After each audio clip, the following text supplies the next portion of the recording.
อย่างดีจากท่านอาจารย์ธงชัยปรับเรื่องกายเรื่องศีลบริบูรณ์อินทรีย์สังวรศีลในองค์มรรคเล็กมรรคน้อยสั่งสมพอท่านอาจารย์มาเทศกระดูกกระจายเป็นฝุ่นเป็นผงเป็นจุนอย่างท่านอาจารย์ว่าท่านอาจารย์ว่าอย่างไรก็ตามได้อย่างนั้นชื่นใจเจ้าตี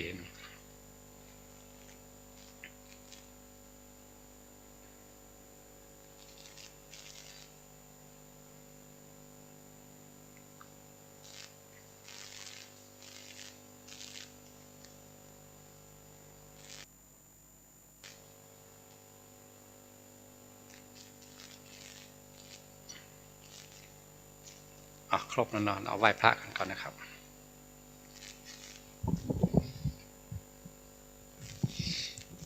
อะระหังสัมมาสัมพุทโธภควาพุทธังภควันตังอภิวาสวาขาโตภควตาธัมโมธัมมังนัมสุปฏิปันโนภควโตสาวกสังโฆสังฆังนะโมตัสสะภะคะวะโตอะระหะโตสัมมาสัมพุทธัสสะนะโมตัสสะภะคะวะโตละ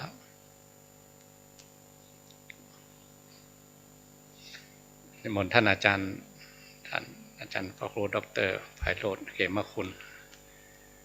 ได้มาบรรยายกับพระลูกพระหลานฟังนิมนต์ท่านอาจารย์จะเทศเรื่องไหนก็ได้นะที่เห็นประโยชน์ชนหมู่หลายเรื่องการศึกษาท่านอาจารย์เรียนยังไงเรียนจบด็อกเตอร์เนาะเป็นพระธรรมทูตอีกจบธรรมทูตการเผยแพร่ของท่านอาจารย์จัดปฏิบัติธรรมที่วัดจัดเข้าปฏิวัติเหมือนกันแล้วแต่ท่านอาจารย์นะครับพอสมควรถึง3 ทุ่มนะครับตามใจนิมนต์ครับ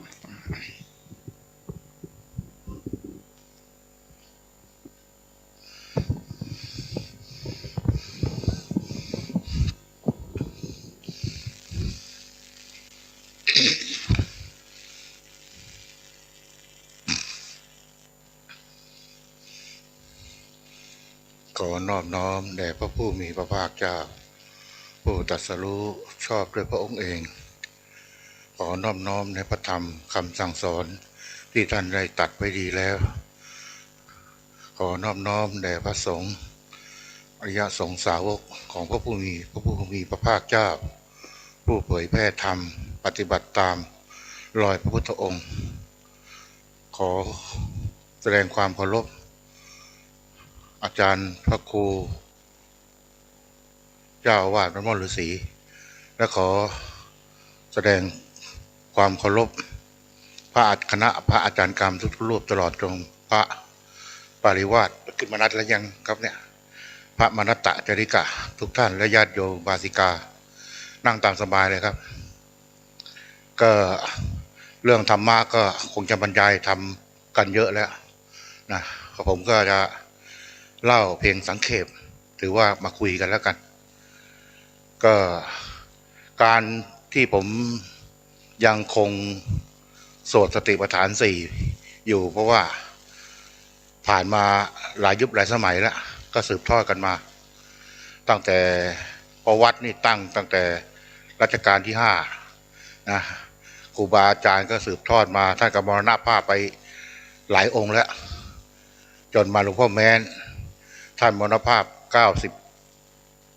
80 พรรษานะถ้านับถึงปัจจุบันนี้ก็100 กว่าปีต้นยางที่วัดเนี่ยอายุ300 กว่าปีนะ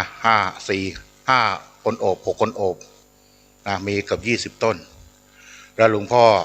อาจารย์ผมก็ท่านมรณภาพ76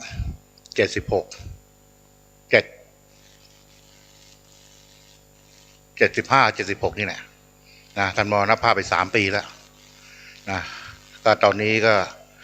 ที่ยังคงไว้ก็มีพระครูโสภิตจิตสังวรอยู่สิงห์บุรีเหมือนกันอินบุรีกับผมแล้วก็ไม่มีแล้ว พอพระที่หลังๆนี่ไม่เอามันต้องท่องให้ได้อะนะก็สืบทอดกันมาถ้าหมดผมก็คือหมดแล้วล่ะนะก็ยังไม่มีใครที่จะต่อสืบทอดอยู่นะก็ถือว่าเป็นบทที่พิจารณานะแปลท่านฟังก็อาจจะรู้ความหมายบ้างไม่รู้ความหมายบ้างมันก็แปลในมนต์พิธีก็มีนะหน้าสุดท้ายแต่อันนี้เป็นของครูบาอาจารย์นะว่าเราเนี่ยชีวิตของเรานี่ไม่มีอะไรที่สุดแล้วไม่เหลือแล้วนะเราทุกวันนี้นะตั้งแต่ครั้งโบราณกาลนะเราวิ่งตามโลกผมเคยอ่านหนังสือของปอ.ประยุตโตท่านถามว่าชีวิตคืออะไรนะถามถ้าญาติโยมก็ต้องบอกว่านะหรือหลายๆท่านก็คงจะบอกว่าชีวิตคือการดิ้นรนต่อสู้นะเพื่อความสุขลาภยศสุขสรรเสริญตามที่ตนปรารถนาเนี่ยส่วนจะเป็นไปได้หรือไม่เป็นไปได้ยังไงแต่ถ้าทางธรรมความหมายของหลวงพ่อปอ.ประยุตโตท่านว่าคือแดนนะชีวิตคือแดนแห่งความรู้และเสพเสวยทรัพยากรโลกนะถ้าลองนึกให้ดีว่าเสพทรัพยากรโลกตั้งแต่ยุคหินบุกดึกดำบรรพ์นะเราเรียนรู้แล้วก็วิวัฒนาการกันมาเรื่อยจนปัจจุบันอิฐหินดินทรายสิ่งก่อสร้างต่างๆก็ล้วนอยู่ในธรรมชาติทั้งสิ้นชีวิตสัตว์และมนุษย์ก็ล้วนจะมาธรรมชาตินะต่างแย่งชิงถ้าเราเรียนนักธรรมตรีก็จะมีอายตนะมาเกี่ยวข้องตาหูจมูกลิ้นกายใจนะสัมผัสกับรูปเสียงกลิ่นรสนะเกิดกิเลสชอบไม่ชอบนี่แหละนะมันทำให้คนที่เรียกว่าโลกธรรม8อยากมีอยากเป็นนะดิ้นรนแบบที่สุดแล้วก็ทรัพย์สมบัติทั้งหลายก็ทิ้งไว้ในโลกไม่มีอะไรติดตามไม่ได้เลยนะจะมีเงินทองมากมายขนาดไหนนะมีทรัพย์สมบูรณ์ก็แม้ร่างกายยังเอาไปเผาไฟนะถ้ายิ่งเป็นสมัยก่อนเนี่ยเขาเผาเชิงตะกอนนะกิ่งไปกิ่งมาบางทีลุกขึ้นนั่งงอต้องจับพลิกเอาหน้าคว่ำมายืดเพราะเอ็นมันยึดเวลาเผาไฟอ่ะสมัยนี้ไม่เห็นแล้วนะการเผาเชิงตะกอนแบบโบราณถ้าย้อนไปสัก30-40 ปีก่อนอาจจะเห็นนะอาจจะเห็นบ้างแต่ปัจจุบันนี้ไม่มีแล้วนะให้คิดว่าชีวิตเราเนี่ยมันไม่ได้ยาวหรอกนะบางคนก็คิดว่ามีโลกหน้านะแต่ถ้ามีล่ะนะในศาสนาแล้วว่ามีนะมันก็มีอยู่3โลกเนี่ยนะถ้าเราเรียนกันเนี่ยมียมโลกอย่างที่เราสาธยายหลวงพ่อสาธยายเนี่ยยมโลกมนุษยโลกเทวโลกมีอยู่3โลกแค่นั้นแหละนะยมโลกกับนรกนะ4ขุมใหญ่แล้วก็8,400ขุมเล็กนะไอ้เล็กนี่ก็ไม่รู้ว่ายาวที่สุดกว้างสุดประมาณแล้วแต่กรรมของใครแล้วก็มนุษย์โลกนี่ยังมีสัตว์บกสัตว์น้ำนะทุกวันเนี้ยมนุษย์ได้กินหมดนะใต้ดินก็ขุดมากินในน้ำก็เอามากินลึกขนาดไหนก็เอามากินนะเพราะมนุษย์เนี่ยเป็นสัตว์ที่มีสมองเป็นสัตว์ประเสริฐวิวัฒนาการมากกว่าสัตว์หลายๆในโลกสัตว์บกสัตว์อากาศเรามนุษย์กินหมดอะสัตว์อื่นก็กินเป็นอาหารแต่ว่าไม่กอบโกยนะอย่างนกเนี่ยอิ่มแล้วเย็นก็กลับมาคุยกับเจ้าแจ๊ะเช้าก็ไปหาไม่สะสมไม่เหมือนมนุษย์ที่สะสมกอบโกยเบียดเบียนนะทรัพยากรธรรมชาติที่มันน้อยนิดเบียดเบียนที่สุดแล้วก็ไม่มีอะไรเหลือนะก็สาธยายบทนี้ก็เพื่อที่จะให้เข้าใจว่าชีวิตของเราแค่นั้นเองไม่มีอะไรมีที่จะตามเราไปก็บุญกับบาปอย่างปริศนาธรรมของบัณฑิตชาวพุทธเราเขาบอก4คนหาม3คนแห่1คนนั่งแค่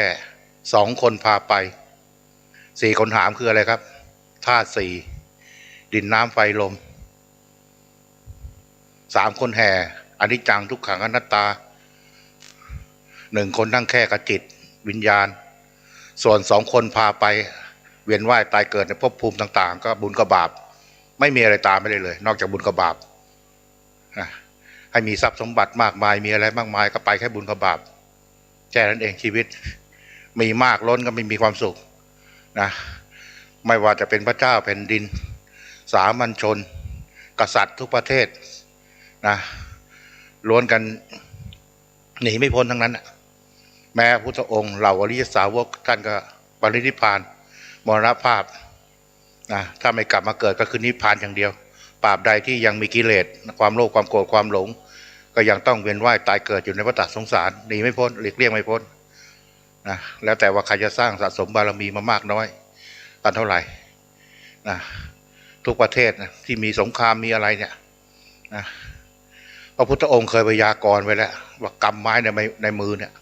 พระองค์กำเนี่ยสอนแต่สิ่งที่มีประโยชน์ไอ้ที่เป็นโทษพระองค์ไม่สอนหรอกขนาดแค่ปรมาณูแค่เล็กๆเนี่ยนักวิทยาศาสตร์ไปตีความหมายไปสร้างปรมาณูไปสร้างอาวุธฆ่ากันเนี่ยอะไรเนี่ยพระพุทธองค์รู้นะแต่ไม่นำมาสอนเอาแต่สิ่งที่มีประโยชน์สิ่งที่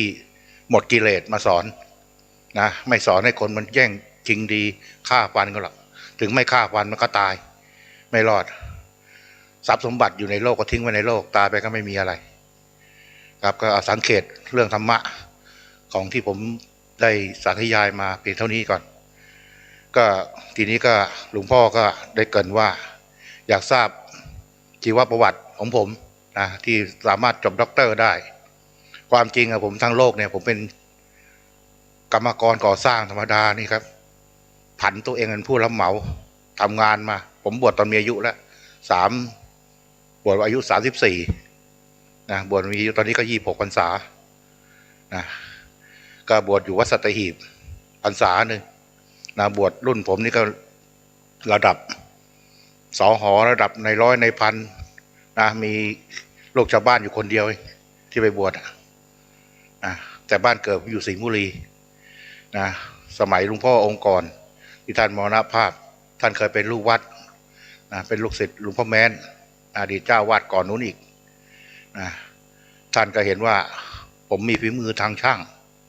นะเขาชักชวนมาอยู่แล้วก็น้องชายบวชได้9 พรรษาก็ทรงปฏิโมกข์อยู่ผมย้ายมาอยู่พรรษาหนึ่งพอออกพรรษาปั๊บก็มาอยู่เลยนะลูกพี่ลูกน้องก็ชวนเข้าปริวาสของท่านเนี่ยผมก็ไม่รู้เรื่องอะไรนะถ้าทำตีก็เรียนแต่ว่าเข้าปริวาสเนี่ยพูดง่ายว่าพรรษาที่2ผมเนี่ยนะยังไม่เต็มยังไม่เข้าพรรษาที่2นะพรรษา1ปริวาสนี่รู้สึกจะเกิน20 ป่านะไปทั้งตามโมอุตรดิตถ์แปลอะไรต่างๆแล้วก็เข้าไอ้วิปัสสนาเคลื่อนที่ประเทศไทยที่บึงกลุ่มนะ4 เดือนก็ไปไม่รู้เรื่องอะไรเขาพาไปไหนก็ไปก่อนจะเข้าพรรษาชักชวนผมไปเรียนปาฏิโมกข์นะที่ทำผาพิรุณก็ไปเรียนโดยไม่รู้อะไรไปเรียนเห็นเขาท่องเพราะดีคำว่าเพราะดีเนี่ย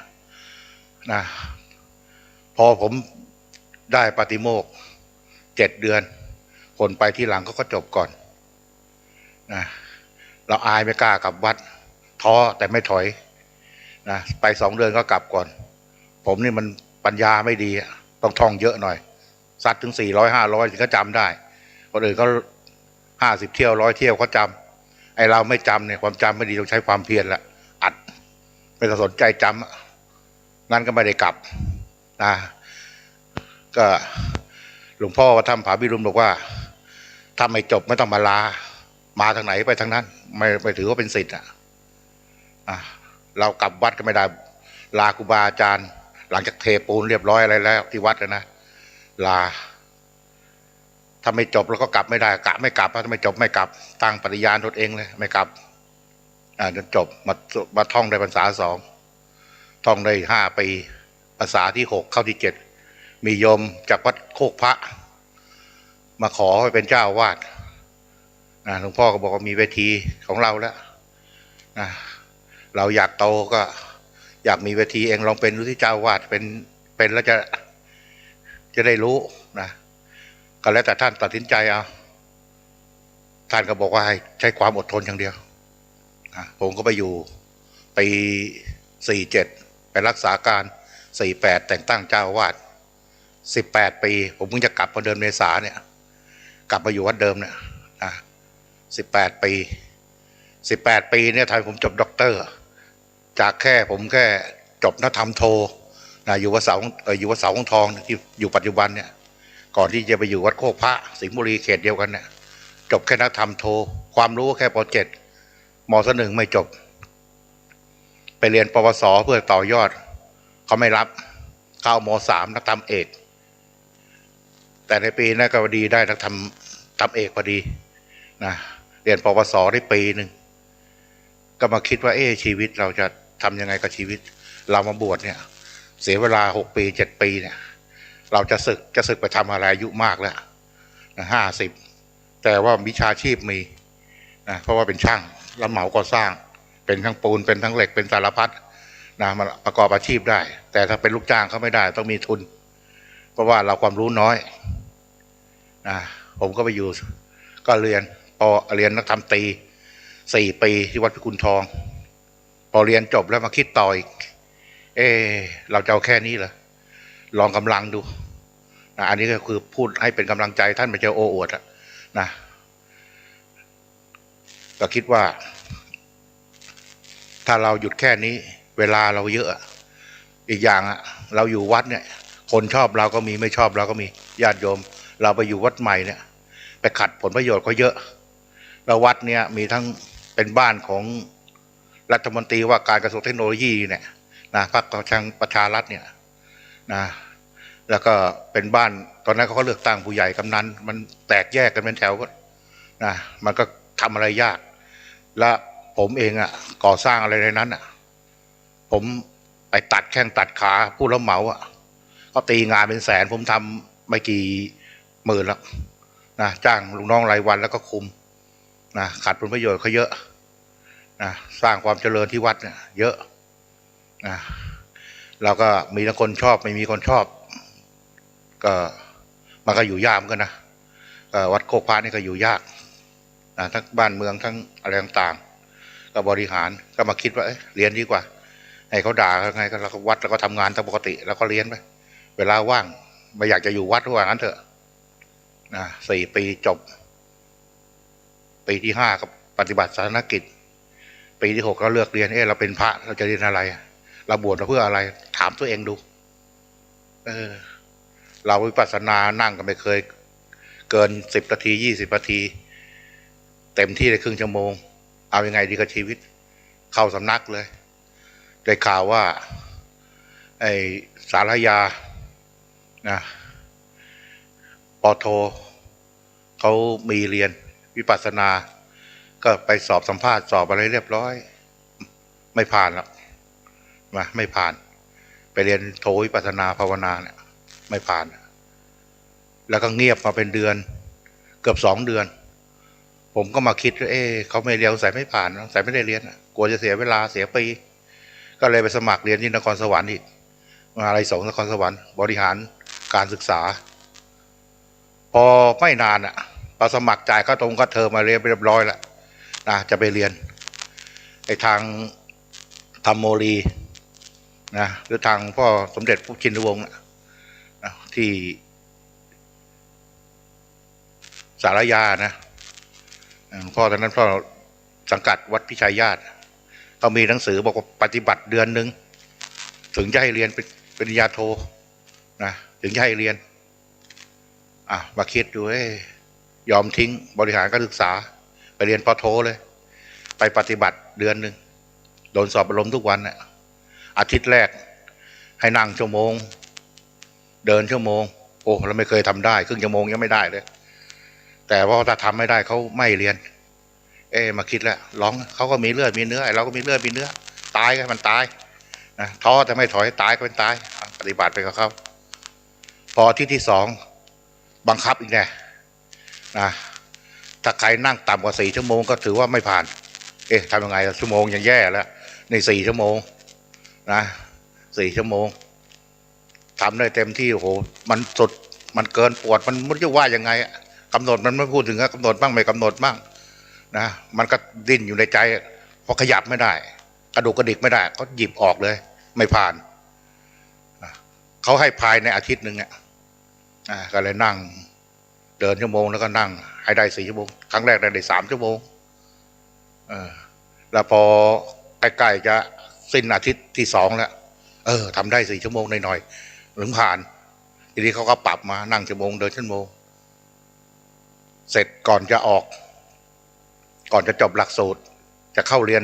ตำราแล้วนะไม่รู้อะไรคิดว่ายังไงกำลังจะกลับวัดนะเริ่มจะเข้าเรียนเสียดายเงินก็เทอมที่ไปสมัครหรือเปล่าไม่รู้ก็เลยโทรไปถามดูว่าไม่ได้เรียนเดือนเนี่ยยังรับอยู่หรือเปล่าก็บอกมาได้เลยยังรับก็เลยเรียนไอ้ที่เรียนเพราะอะไรนะเพราะว่าบาลีพุทธโคตเนี่ยเขาพุทธรหัสศุกร์นครสวรรค์เสาร์อาทิตย์นะเสาร์อาทิตย์เราก็เห็นว่าอย่างนี้เรียนพอไปเรียนก็โหมีปัญหากับทางวัดเขามารับมาติดต่อกิจนิมนต์เจ้าวาดไม่อยู่นะเขาคิดว่าเราหนีไปเที่ยวเนี่ยหรือกันสารพัดแต่พระในเขตปกครองในเขตนะเขารู้ผู้บังคับบัญชาก็รู้นะเขาว่าเราจับปลา2 มือไปไม่รอดแล้วทางจังหวัดสิงห์บุรีลือเลยว่าไปไม่รอดขนาดเรียนป.ตรียังล่อแร่ก็ความรู้แค่ป.7แค่ม.1เนี่ยเราอาศัยความเพียรอาศัยว่ามีปาฏิโมกข์เนี่ยที่เราไปใช้ความวิริยะมาเนี่ยลุยมันสักตั้งนึงมันเต็มที่มันเต็มที่ก่อนเราอย่าดูถูกความสามารถของเราเอาให้เต็มที่แต่ไปไม่รอดก็แค่ไหนก็แค่นั้นนะก็ไปเรียนคิดจะนั่งรถตู้ไปลงอนุสาวรีย์ต่อด้วยรถเมล์155ไปลงที่แยกสารยานั่งมอเตอร์ไซค์ไปอีก40 บาทเข้าบาลีพุทธโคตเป็นอย่างเงี้ยทุกวันนะแล้วก็วันไปพฤหัสไปนอนคืนหนึ่งวันศุกร์วิชาสุดท้ายอังกฤษกับพ่อปฏิเลิก4 โมง3 โมง2 โมงก็โดดหนีละนะเข้าอนุสาวรีย์ไม่ได้รถแน่นกลับไม่ได้นะแต่ก็ลองดูทำไม่ได้ก็ไม่ได้เอาแค่ได้นะก็วิชาสุดท้ายไม่เคยเรียนเลยภาษาอังกฤษนะพอบ่าย2 โมงก็โดดแล้วทุกวันทุกครั้งนะวันศุกร์ต้องกลับเพราะอะไรต้องกลับวันเสาร์หรือต้องไปเรียนนครสวรรค์บางทีผมเดินเข้าวัดเที่ยงคืนไม่มีรถเกาะรถมาโบกรถบ้างนะอาศัยพระนิสิตเพื่อนกันบ้างบางทีก็ขับรถไปเองก็ยังมีเลยนะเรียนไม่งั้นดูมันถึงที่สุดเพราะว่าวัดนี่ไปคิดว่าจะไม่เอาแล้วล่ะนะจะเรียนแล้วไม่สนใจแต่ก็งานกิจกรรมวัดก็ยังทำอยู่นะบางทีก็โดดมารับงานบ้างนะเสาร์อาทิตย์บ้างนะเขาก็หาว่าลือไปเที่ยวนะเพราะว่าวันเสาร์นี่ก็ต้องไปเรียนนครสวรรค์เสาร์อาทิตย์นะแล้วก็ชนกันก็หลายหนนะเรียนชนกันหลายหนจนมาคิดว่าหลักสูตรเรียนไปผ่านไป1 ปี 2 ปีไปได้มันไปได้เพราะว่าวิชา2 ที่มันเกื้อกันบริหารการศึกษากับวิปัสสนาหลักสูตรมันก็เกื้อกันอยู่มันเป็นแนวทางอยู่ประชนกันช่วงปฏิบัติ7 เดือนคือปัญหามากเลยต้องทิ้งวัด7 เดือนเลยยังไงก็ต้องทิ้งแน่ก็เลยบอกว่าโยมจะไปปฏิบัติธรรม7 เดือนแต่จะเอาแค่ช่วงละ4 เดือนก่อนนะ4 เดือนก่อนนะโยมก็ไม่แน่ใจโยมที่รู้จักเรานะพวกอุบาสกอุบาสิกาเขาก็อยากจะไปดูว่าเราไปปฏิบัติธรรมจริงไหมไปส่งที่ธรรมโมลีเลยไปอยู่ที่นั่นเนี่ยเขาไปเราก็ไปปฏิบัติพอปฏิบัติชุดแรกจบชุดที่2ไม่ทันได้ปฏิบัติเขาไปพม่ากันเราไม่ได้ไปดรอปไอทีดรอปเพราะอะไรไอ้นุ่นสอบโครงล่างที่นครสวรรค์เราก็มาคิดว่าค่าเทอมบาลีพุทธโคตหมดกระสุนแล้วปัจจัยที่สะสมเนี่ยไม่มีแล้วจะทำยังไงมีปัจจัยกลุ่มเรื่องทุกเรื่องโยมบ่นว่าเราไม่อยู่วัดหาว่าเราไปเที่ยวเนี่ยแต่พระรู้แต่คนที่จะแก้ต่างแล้วไม่มีโยมบาสิกาบาศกที่อยู่ที่วัดนะจะทำยังไงไปสอบโครงล่างก่อนตอนนี้ก็ดรอปไปก่อนมันดรอปได้นะก็ไปเรียนจนจบแล้วช่วงหาค่าเทอมไม่มีวันนั้นไปงานวัดพิกุลทองเขานิมนต์ก็ได้ยินข่าวว่าธรรมทูตสายต่างประเทศเขาเปิดนะวันสุดท้ายด้วยนะได้ข่าวตอนเพลเที่ยงผมไปเลย 3 เดือนทิ้งวัดเลยนะก่อนจะไปก็บอกกับโยมว่าจะไปเรียนธรรมทูตต่างประเทศผมทิ้งวัดเลยตั้งลูกน้องตั้งพระลูกวัดรักษาการแทนเลยคิดว่าไล่ก็ไล่อยู่ได้ไม่ได้ก็ไม่อยู่แล้วล่ะไปเนี่ยการเป็นธรรมทูตต่างประเทศเนี่ยทำให้รู้จักพระต่างประเทศพระใหญ่ๆในกรุงเทพเยอะผมเลยมีโอกาสแล้วก็ได้ไปประเทศเยอรมันช่วงนั้นหน้าหนาว3 เดือนนะจากหลังที่ผมเรียนจบธรรมทูตแล้วมาอยู่วัดได้แค่เดือนกว่านะเพราะว่าต้องจ่ายค่าเทอมจ่ายไม่หมดเขาไม่ให้สอบป้องกันไม่ให้สอบจบไม่ให้ทำวิทยานิพนธ์นะก็เลยไปเยอรมันนะไปอยู่3 เดือนช่วงหน้าหนาวพอดีก็ไปงานก่อสร้างงานอะไรเป็นแบบลูกวัดนะทำให้เขาหมดโน่นนี่นั่นกิจนิมนต์อะไรต่างๆก็เขาก็ป้อน3 เดือนผมได้เงินมาเกือบ200,000พอเลยค่าเทอมนครสวรรค์จบเสร็จก็พอเหลือก็เป็นค่าเทอมบาลีพุทธโคตนะไปอีกรอบหนึ่งนะยังจบไม่ดีอะยังเหลือสอบป้องกันที่จะจบหลังจากทำวิทยานิพนธ์เรียบร้อยแล้วนะจบหลักสูตรแล้วไปอีกรอบหนึ่งก็ได้เงินมาปัจจัยมาอีก100,000 กว่านะไปกับพระครูโสภิตจิตสังวรอินบุรีไปด้วยกันมาตลอดรู้กันอยู่ธรรมทูตก็ไปด้วยกันผมรุ่น20ธรรมทูตสายต่างประเทศนะก็ทำให้จบแล้วมีเงินเรียนเราจบแล้วโทร2 ใบแล้วก็ได้มาแล้วจบแล้วไหนๆก็เรียนแล้วเราเป็นคฤหัสถ์สมัยเป็นคฤหัสถ์ไม่มีโอกาสทางการศึกษาลองดูเราไปไม่ได้ค่อยว่ากันต่อเอกอีกนะต่อก็4 ปี3 ปี4 ปีก็จบก็ตอนที่จบโทใบแรกเนี่ยญาติโยมนี่พอรู้ที่ว่านินทาต่างๆที่ว่าหนีไปเที่ยวนะเขารู้ความจริงว่าจะไปรับปริญญาโยมเหมารถบัส4 คันเต็มเอียดเลยไปตากแดดตากลมรออยู่ปากทางมจรเข้าไม่ได้จากนั้นโยมก็เลยเบาแล้วเขาเริ่มเชื่อใจแล้วว่าเราจริงนะเราทำจริงนั่นจริงเรียนจริงนะพอรับโทวิปัสสนาก็ไม่ได้บอกใครแดดมันร้อนเราก็ไปคนเดียวไปคนขับรถหมดวิ่งเขาส่งผมขับรถให้ไม่เอาเก็บค่าก็เป็นเกษียณตำรวจเกษียณนะหมวดขับรถนครสวรรค์ส่งผมอยู่2 ปี3 ปีค่าตัวไม่เอาเติมตะแกรงบางทีเขาก็เติมให้ไม่มีค่าตัวเลยนะเขารู้ว่าเขาอยากไปดูเราด้วยว่าเราเป็นยังไงนะไปเข้าติดตามแล้วเขาก็เป็นกระบอกเสียงอย่างดีเลยประชาสัมพันธ์กับชาวบ้านจนชาวบ้านว่าเราไปเรียนนะแล้วก็เป็นเกียรติประวัติไปหน้าเป็นตาของวัดไปด้วยนะแล้วก็ตอนหลังก็ตามมาพระครูอะไรตามมารุ่นสุดท้ายของรัชกาลที่9ท่านมรณภาพปริวาสผมก็จัดทุกปีนะวัดโคกเดือนเมษาไม่ใช่เดือนกุมภาผมจัดตั้งแต่ปี47ละ48ต้องเข้าไปอยู่แล้วนะจัดถ้ารวมๆก็น่าจะ18-19 ปีจัดปริวาสมาตลอดอันนี้คือย่อ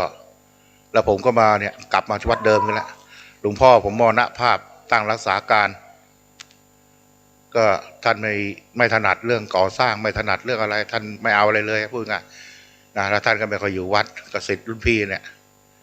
นะท่านเคยเป็นเจ้าวาดวัดเขาสมครแล้วก็มาอยู่จนเจ้าหน้าตำบลนะ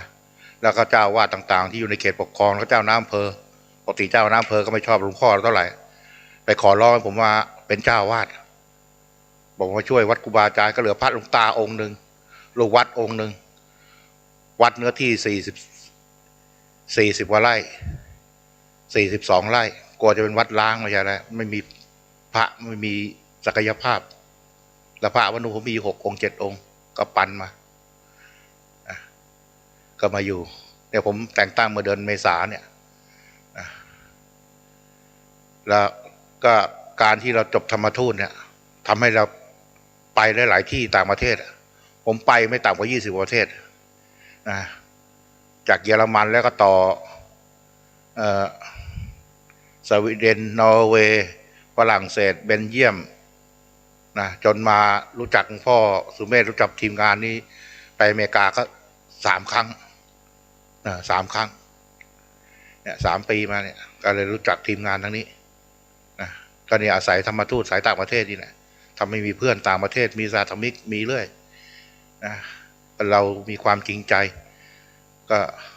อะไรที่ผมไปปริวาสผมต้องได้ประโยชน์อย่างแปลสักเคเนี่ยผมก็ได้จากนครศรีไปฟังเขาแต่ทำนองใต้ผมไม่รู้ฟังแล้วแปลสักเคมันฟังแล้วมันเข้าท่าเรามาประยุกต์ใช้ผมก็เอาทำนองไทยๆเนี่ยทำนองกาบแห่เรือนี่เนี่ยภาคกลางเนี่ยไปประยุกต์กับแปลของที่นู่นครับที่นู่นฟังไม่รู้เรื่องแต่ว่าเรากูพักรักจำผมคนชอบรักจำผมไม่ได้เรียนโดยตรงหรอกจะจดจะท่องจะจดจะจำท่องจนท่องมันขึ้นใจแล้วเราก็นำมาใช้ได้แล้วมันก็ดันใช้ได้เรื่อยไปงานไหนเห็นเขาจัดปริวาสปรามพิธีหรือจัดพิธีอะไรต่างๆเราก็จำเข้ามาดูหลายๆอย่างหลายๆที่ก็มาประยุกต์มันอยู่ที่เราทั้งนั้นแหละนะอะไรไม่เกินมนุษย์หรอกถ้าเราทำจริงก็ได้ของจริงทำเล่นก็ได้ของเล่นนะศักยภาพเราอย่าไปดูถูกนะลองก่อนไม่ได้ค่อยละถ้าได้แล้วก็ละอยู่ดีนะของเล่นทั้งนั้นเนี่ยไม่ได้ของจริงของจริงคือหมดกิเลสนะคือของจริงนะปราบใดยังมีกิเลสเป็นของเล่นทั้งนั้นเนี่ยมันอยู่ที่เราอันนี้ก็คือพูดเป็นไม่ใช่ว่าจะอะไรนะครับคือให้กำลังใจว่าที่ท้อถอยเราเห็นคนพิการไหมครับไม่มีอะไรก็ยังสู้ชีวิตยังขายลอตเตอรี่ได้ยังอะไรได้คนที่เขาแย่ๆเนี่ยเขายังสู้ชีวิตอย่างเราเคยดูข่าวดูอะไรนะจบสูงความรู้สูงโดดตึกฆ่าตัวตายทำร้ายร่างกายอะไรพวกเนี้ยนะพวกนี้ท้อถอยนะบางทีเป็นดารามีเงินทรัพย์สินเป็นมากมายนะก็ไม่เห็นคุณค่าตัวเองนะซึมเศร้าฉะนั้นก็ลองพิจารณาดูนะครับว่าชีวิตเราอย่าไปดูถูกลองดูก่อนผมเคยส่งพระเนี่ยไปเรียนบางทีเขาไม่เอาเดี๋ยวนี้พระสมัยใหม่แค่มนต์ธรรมดาก็ไม่อยากกระท่องนะพลอยผู้นำลืมไปด้วยเพราะนำแล้วไม่มีใครตามมันต่อหางไม่ได้บทไหนก็บทนั้นแค่นั้นเองนะครับก็เดี๋ยวนี้แต่ละวัดเนี่ยพระน้อยที่จะมาบวชเนี่ยน้อยเก่าก็มรณภาพต้องศึกบ้างใหม่ก็ไม่เข้ามานะครับยิ่งเจ้าวาดยิ่งหายากใหญ่เลยที่จะมีศักยภาพและเป็นเจ้าวาดนี่มันเด็ดเฉพาะลูกวัดนะต้องทุกอย่างเลยศักยภาพของเจ้าวาดด้วยนะว่าเอาญาติโยมอยู่ไหมโยมมีความเชื่อมั่นมีความมั่นใจไหมว่าจะดูแลวัดได้นะมันก็ต้องเป็นหลายศาสตร์หลายศิลป์พวกนี้ก็ต้องศึกษาทั้งนั้นครับก็ขอฝากเป็นข้อคิดแล้วกันนะครับก็ขออนุโมทนานะในบุญกุศลที่ท่านทั้งหลายแล้วก็ครูบาอาจารย์ที่ท่านได้ปฏิบัตินะจงลงเป็นภาวะปัจจัยให้ท่านได้เกิดปัญญามีสติปัญญาเฉลียวฉลาด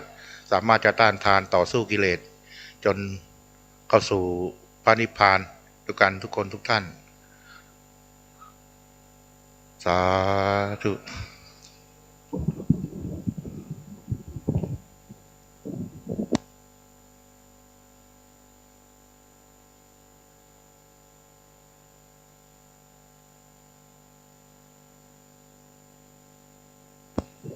ขอบพระคุณท่านอาจารย์ดร.พระอาจารย์ดร.ไพโรจน์เขมคุณทีมงานของท่านอาจารย์วิระเหมือนกันไปกันแต่ท่านจบสายตรงมาเนาะสายต่างประเทศพวกผมเขาไม่ได้เรียนภาษาก็ไม่รู้อะไรก็ไม่รู้ยืมคำท่านอาจารย์ธงชัยหรือท่านพระครูพิพัฒน์ธีรพรดุยกันไปกัน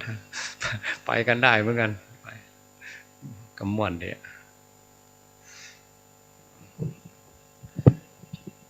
อาจารย์สุพรรณตีละครั้งครับวันนี้ภาษาเหนือเลิกเจ้าหน่อยเลิกเจ้าหน่อยก็แปลว่าสาธุเนาะเลทมาชั่วโมงหนึ่งเลื่อนไม่ใช่เลทแปลว่าช้าเนาะเลื่อนขึ้นมาชั่วโมงนึง พักผ่อนกันเต็มที่เมื่อคืนหลวงพี่อาจจะหลับน้อยก็ได้พี่สุพรรณตีละครั้งนะวันนี้เราเลิกเจ้าหน่อย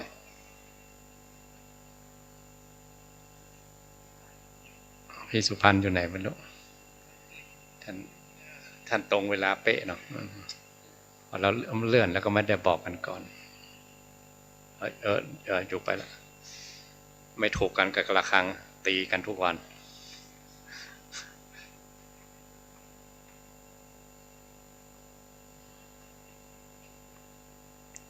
หลวงพี่พระที่บวชมาใหม่ๆเด็กๆนะ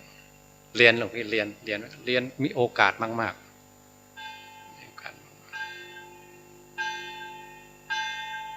ตอนที่ส่งหัวสมองมันแล่นพวกผมเขานี่มันรุ่นชราแล้วมันผมมันงอกเต็มหัวหนังมันเหี่ยวมันไม่จำมันจะเรียนก็ไม่จำแล้วตอนที่เราไม่มีภาระเรื่องเจ้าอาวาสเรื่องการปกครองเรื่องอะไรเรียนอย่างเดียวหลวงพี่อย่างอื่นวางไว้ก่อนเรียน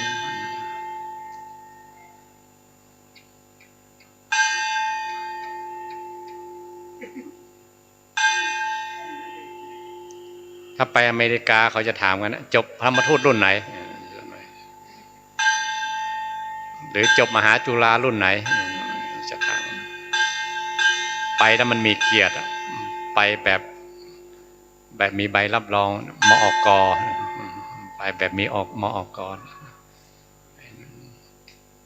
เป็นที่ยอมรับถ้าเราไม่มีอะไรไม่จบสายต่างประเทศหรือไม่เรียนมจรมันไปก็ไปแบบฟรีแลนซ์ไปอิสระเสรีไป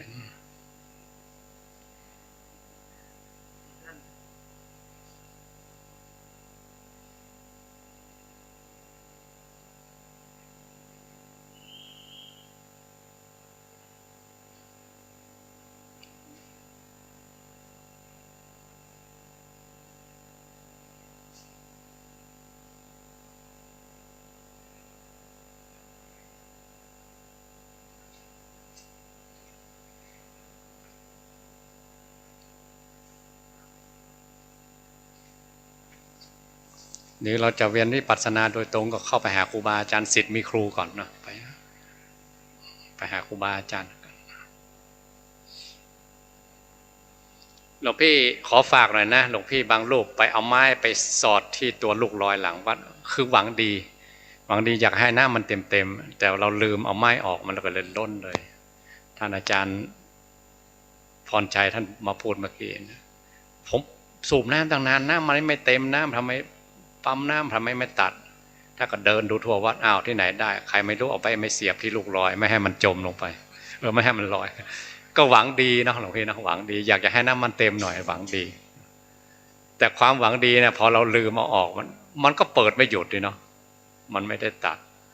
ก็เลยน้ำล้นแล้วล้นอีกก็ดีมันไม่ล้นไปไหนมันล้นลงในดินก็ไปอยู่ต้นไม้ก็ดูดกินแต่ปั๊มน้ำมันทำงานตั้งหลายชั่วโมงไม่ตัดท่านอาจารย์ท่านก็ฉุกใจเหมือนกันเอ๊ะทำไมลูกลอยไม่ตัดน้ำทำไมไม่เต็มหายไปไหนตามไปตามไม้อ้าวใครไม่รู้เอาไม้ไปสอดที่ลูกลอยลูกลอยมันก็ไม่ตัดน้ำเนาะหวังดีครับหลวงพี่หวังดีแต่ไม่เข้าใจเนาะไม่เข้าใจเรื่องว่ามันจะแต่เข้าใจแต่ลืมมาออกไปมันก็เลยไหลไม่หยุดอันนี้ไม่ต้องไปยุ่งกับมันนะหลวงพี่เนาะหลวงพี่พรชัยท่านดูแลเราอย่างนี้อยู่แล้วเรื่องน้ำเรื่องไฟท่านอาจารย์ท่านดูแลกันอยู่แล้วไม่ให้ได้ขาดตกบกพร่องเลยแต่เราหวังดีอยากให้มันเต็มถังหรือมันช้าไปหน่อยเอาไม้สอดช่วยมันหน่อยลืมเอาออกโอ้ไปใหญ่เลย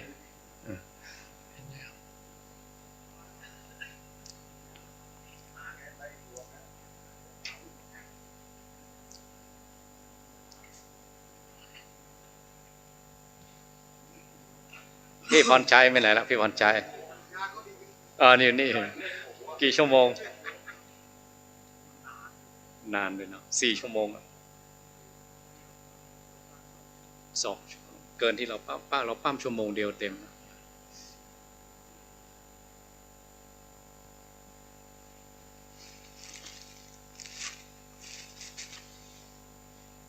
พี่โยมที่วันก่อนเขาเอาเมี่ยงปรุงแต่งเมี่ยงหว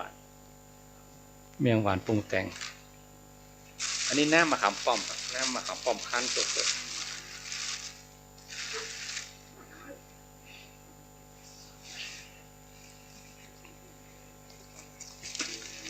นี่ถวายอาจารย์กรรมท่านเป็นถุงใส่ของสำนักปฏิบัติธรรมที่ภูเก็ตมี2 ขนาดเล็กขนาดใหญ่ถวายท่านอาจารย์กรรมโยมส่งมาจากภูเก็ตตัวเล็กก็มีตัวใหญ่ก็มี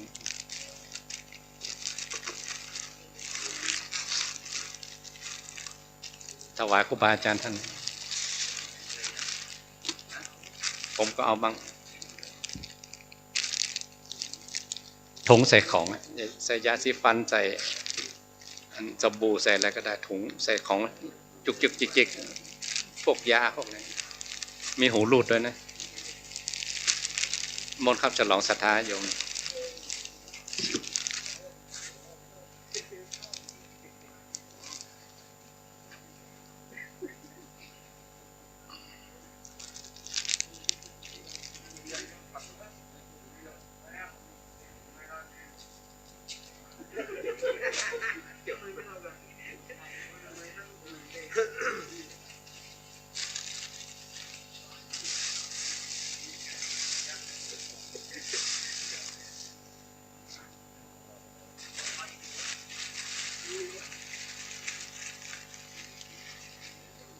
จัดงานจัดอะไรครูบาอาจารย์ท่านมาช่วยกันเป็นทีมงานเฉพาะกิจเนาะ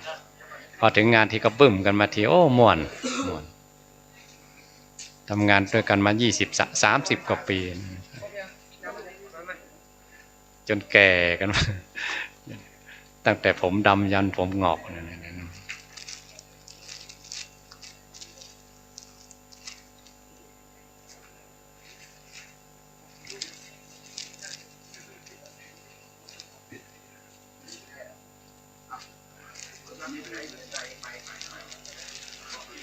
อยากจะพูดเรื่องต้นไม้เลยอีก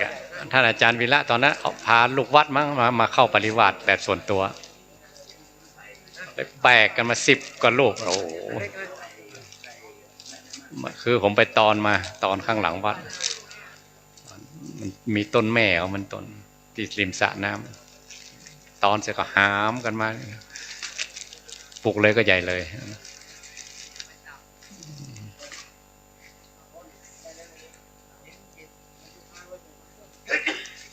นกกรงหัวจุกเดี๋ยวนี้มันมาเป็นฝูงๆหลวงพี่ต้องกลางวันคงได้ยินเนาะยิ่งไม่มีตอนปริวาสเนี่ยโอ้ยิ่งเยอะทางปากใต้นี่แพงนะพวกแขกเขาเลี้ยงกันเดี๋ยวนี้จับไม่ได้เป็นสัตว์ป่าสงวนจับนกก็จับคนเลยแต่มันมาที่เนี่ยมันมาที่วัดมันมากินลูกไทรเป็นฝูงๆเลย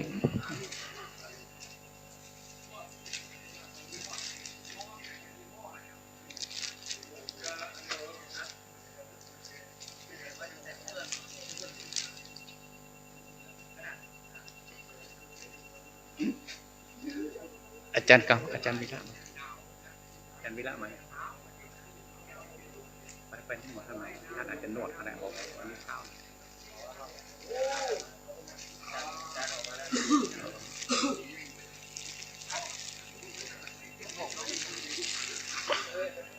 มนท่านอาจารย์สอยมาทั้งนี้ครับแย่งไม้ท่านอาจารย์สอยชอบแย่งชอบ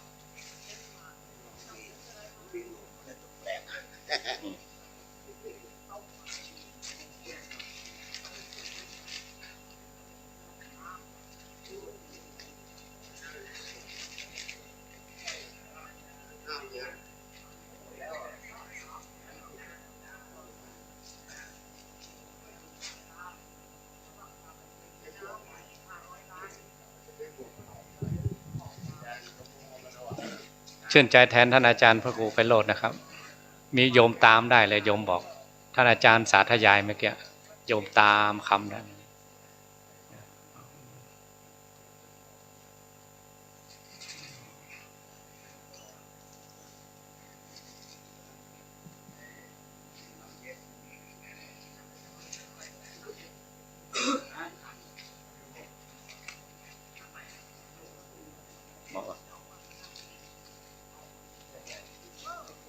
ตัวเล็กเลยตัวเล็ก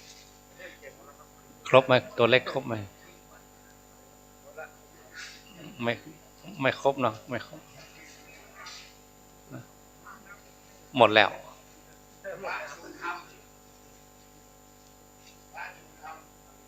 พระชูธรรมนี่มาบ่อยนะกล่องเล็กๆอะไรไม่รู้เบาๆยา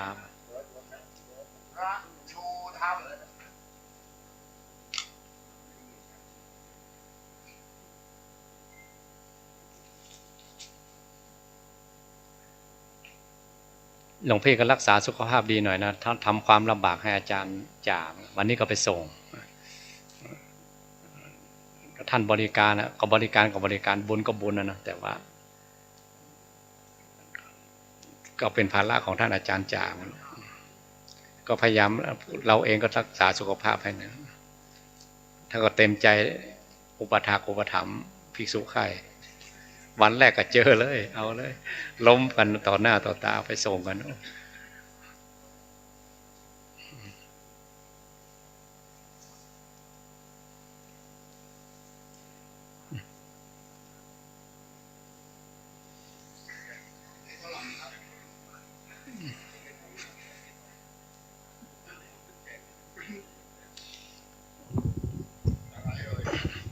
คุยอีกหน่อยหนึ่งนะว่าเราจะออกอัปพานกันวันที่21แต่ผมขอนิมนต์อย่าเพิ่งตีตั๋วอะไรกันเนาะขอนิมนต์อยู่ถึงวันที่22เหตุมันมีอยู่ว่าสมัยก่อนๆเนี่ยพระเยอะมากถึง700-800กันพอออกมันออกไม่หมดถึงเข้าถึงค่ำถึงมืดเนี่ยพอวันต่อมาเราจะเลี่ยงอะไรกันเลยบอกโยมว่าพระจะออกกันวันที่22นะออกกรรมเพราะมันเข้าคืนภาษาเดี๋ยวว่าเข้าคืนคือมันต่อถึงคืนกว่าจะออกกันหมดอันนั้นก็เลยต่อกันปีนี้ไม่มากไงนะเขาไม่มากก็ให้เราทำความสะอาดจีวรอะไรซักผ้าซักครัวให้เรียบร้อยอยู่เก็บเสนาสนะเครื่องใช้ไม้สอยต่างๆเตรียมวันหนึ่งรุ่งขึ้นให้ผมได้ทำบุญอีกวันหนึ่งพาญาติโยมทำบุญอีกวันหนึ่งก็วันที่22ก็กลับหรือจะต่อไปวัดเหนือวัดใต้ที่เขาจัดกันอีกก็ได้นี่ขอนิมนต์อย่าเพิ่งตีตัววันที่21เนาะ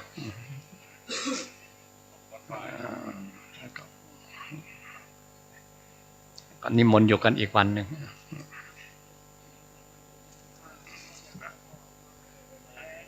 สมมุติว่า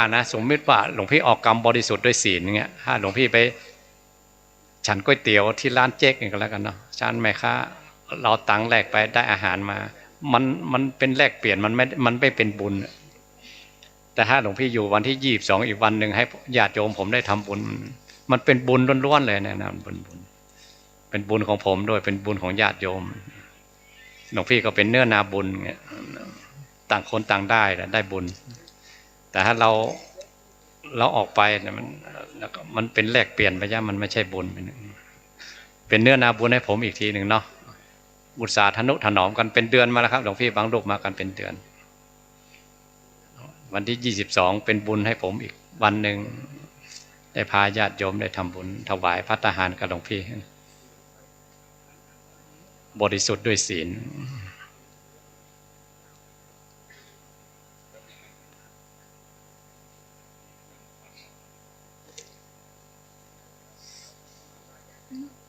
เดี๋ยวรอท่านอาจารย์ท่าน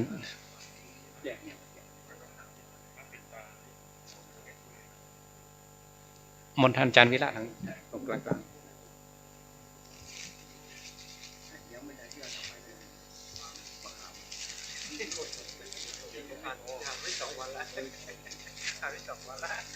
มาจากที่สุโขทัย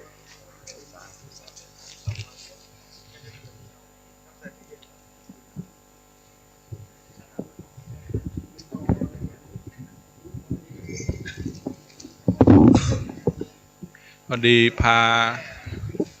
พระปิดตามาแจกนะครับปิดตาพิมพ์จะมีอยู่2พิมพ์นะครับพิมพ์จัมโบ้กับพิมพ์กนกข้างอย่างที่ผมบอกไปเมื่อตอนเย็นผมเคยอยู่วัดประดู่ชิมพีนะครับแล้วผมก็ได้เคล็ดลับมาพอสมควร ได้เคล็ดลับพอสมควรนะครับแต่เอามาแค่เนี้ย3 ถุงอะรูปละองค์เนาะเดี๋ยวไม่พอ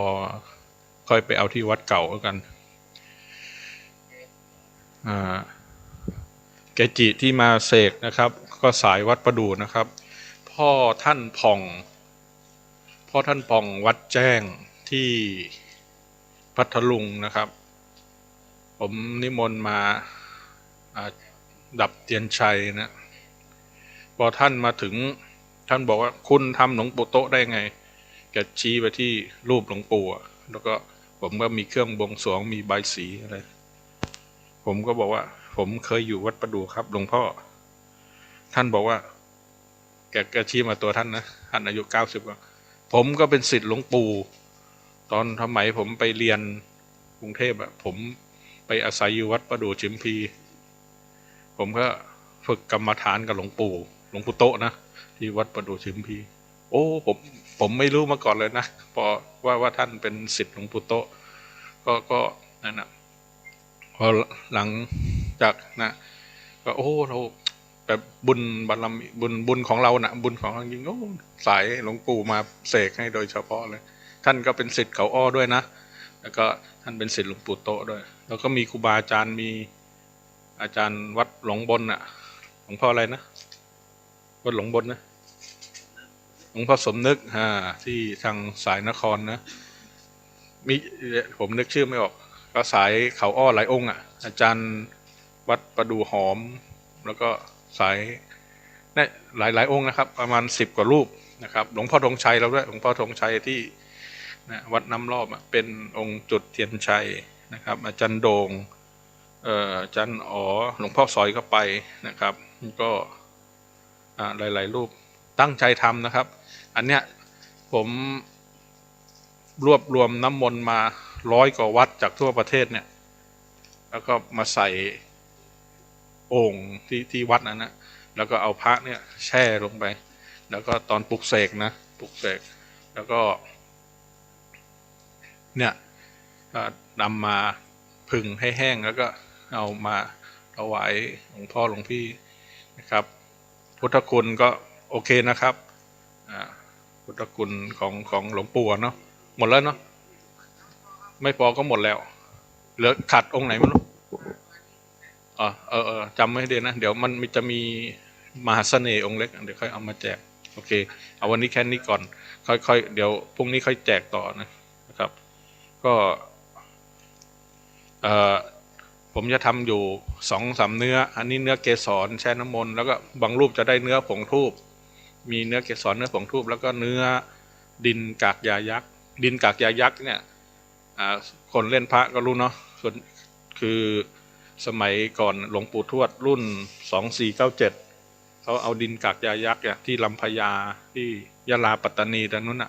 นะครับมันมีที่เดียวเนาะแล้วก็มามวลสารมาทำรุ่นนี้ก็เหมือนกันผมก็เอาดินกากยายักษ์จากลำพญามาแต่ว่าผมไม่ได้เอาพามาแจกนะผมจะแจกที่วัดเก่านะอยากให้ไป ฝังตะกุดเงินด้วยนะครับก็พิธีก็เหมือนกันนะครับดินกากยายักษ์อันนี้ทำไม่เยอะนะครับทำ2,000 องค์ครับเอามาแจกไม่ได้เอามาขายนะเอามาแจกก็อยากให้เป็นที่ระลึกแล้วก็ผมก็เห็นก็ของหลวงปู่แพงมากผมแบบแล้วเราจับต้องไม่ได้มันแพงบางทีบางองค์เป็นแสนจัมโบ้นะองค์เป็นแสนในจัมโบ้2แต่เราก็ได้อย่างนี้ก็โอเคละถือว่านะฮะอยากให้ได้พระที่แท้ๆแล้วก็มีพุทธคุณราคาพอจับต้องได้นะก็นี่เราก็นะครับก็คงจะแค่นี้นะครับเรื่องของวัตถุมงคลนะครับโอเคครับได้เช็คแถวนะครับแถว1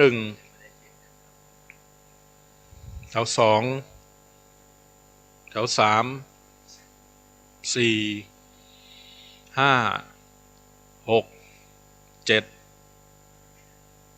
แถวพิเศษอาจารย์กรรมวันนี้มีมาเพิ่มก็มีท่านอาจารย์พระครูวิโรธเขมคุณ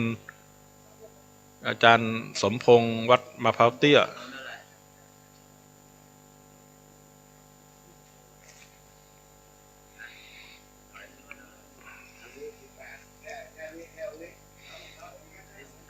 ผมไม่ได้นับผมไม่ได้นับผมนะไม่ได้นับครับ นับผมอ่ะ ทางนี้นับผมด้วย ทางนี้นับผม 18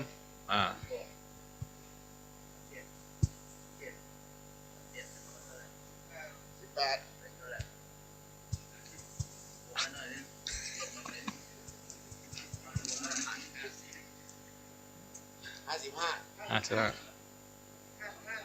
กลับไป2นะเมื่อเช้าอาจารย์บรรยงก็ไม่อยู่กลับไป3 รูปโอเคได้นะโอเคครับกรรมพระมัตตจริกะครับถอดหมวกลดผ้าคลุมไหล่มาคุกเข่าพร้อมและกราบ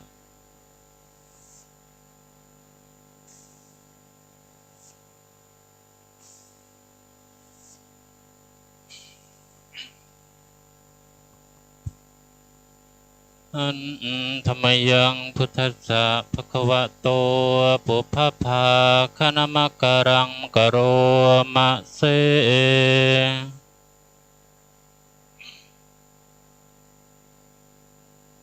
ะระหะโตสัมมาสัมพุทธัสสะนะโมตัสสะภะคะวะโตสัมมาสัมพุทธัสสะนะโมตัสสะภะคะวะโตอะระหะสัมมาสัมพุทธัสสะมานัสสังสมาธิยามิวัตตังสมาธิยามิทุติยัมปิมานัสสังสมาธิยามิวัตตังสมาธิยามิตติยัมปิมานัสสังสมาธิยามิ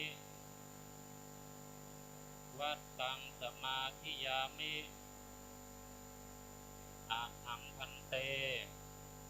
สัมภะหุลาสังฆาทิเสสาอาปัตติโยอาปัจฉิงอาปัตติปริยันตังเอกัจจังชานามิเอกัจจังนาชานามิพระติปริยันตังเอกัจจังชานามิเอกัจจังนาชานามิอาปัตติปริยันตังเอกัจจังสรามิเอกัจจังนะสรามิพระติปริยันตังเอกัจจังสรามิเอกัจจังนะสรามิอาปัตติปริยันเตเอกัจเจเวมติโกเอกัจเจนิเพมติโกรัตติปริยันเตเอกัจเจเวมติโกเอกัจเจนิเพมติโกโสหังสังฆังตาสังอาปัตตินังสุทธันตะปริวาสังยาจิงตัสเมสังโฆตาสังอาปัตตินังสุทธันตะปริวาสังอัฏฐาสิโสหังปริวุฒะปริวาโส สังฆังตาสังอาปัตตินังฐารตังมานัตตังยาจิงตัสสเมสังโฆตาสังอาปัตตินังฐารตังมานัตตังอาภาสิโสหังมานัตตังจารามิเวทยามหังพันเตเวทยะติติมังสังโฆทาเรตุอุกาสวันทามิพันเตสัพพังอปราทังธรรมะเมพันเตมายากตังปุญญังสามินาอนุโมทิสัพพังสามินากตังสาธุสาธุอนุโมทามิ แถมนิดหนึ่งเนาะบางทีหลวงพ่ออยากดูหลวงปู่โต๊ะแท้สิทธิ์หลวงปู่โต๊ะในอุปถัมภ์ของหลวงปู่มีสองรูปแบบนี้ท่านที่เราท่านที่ได้ใช้ที่คุณอยู่กับหลวงปู่มาดูความเป็นต่างกันต่าง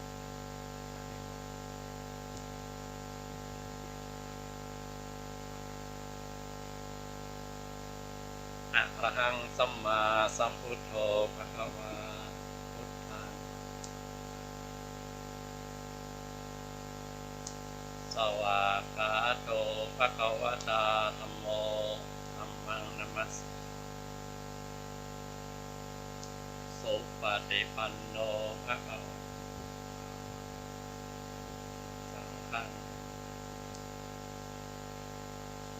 พระสังฆังพระสังฆังพระสังฆัง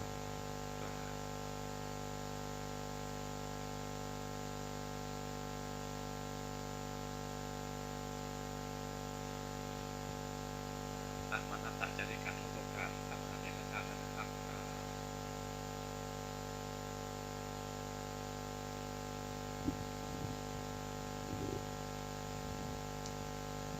ฮัลโหล